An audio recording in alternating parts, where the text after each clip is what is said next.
Hallo, wie versprochen zeige ich dir heute noch, wie du die Kanten der letzten Ebene tauschen kannst. Der erste Fall, der hier auftreten kann, ist, dass du noch keine einzige oder nur eine gelöste Kante hast. In diesem Fall kannst du diesen Algorithmus verwenden, den ich jetzt einblende. Solltest du eine gelöste Kante schon haben, dann halte den Würfel bitte so, dass die gelöste Kante sich auf der Rückseite befindet.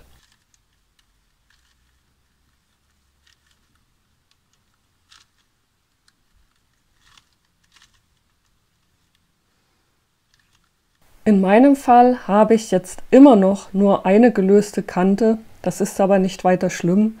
Wir wiederholen den Algorithmus einfach so oft, bis wir mindestens 2 gelöste Kanten haben, um dann mit dem nächsten Algorithmus weiterzumachen.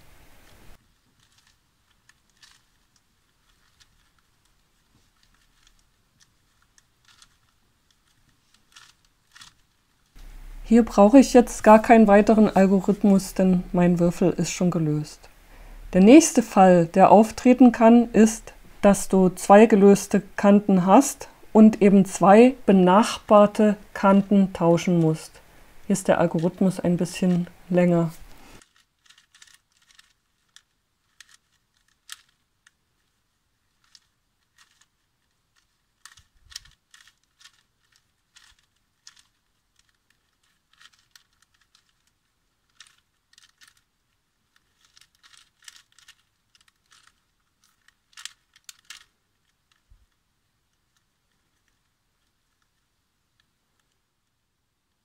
Und last but not least kannst du 2 gegenüberliegende Kanten tauschen, indem du diesen kurzen Algorithmus hier ausführst.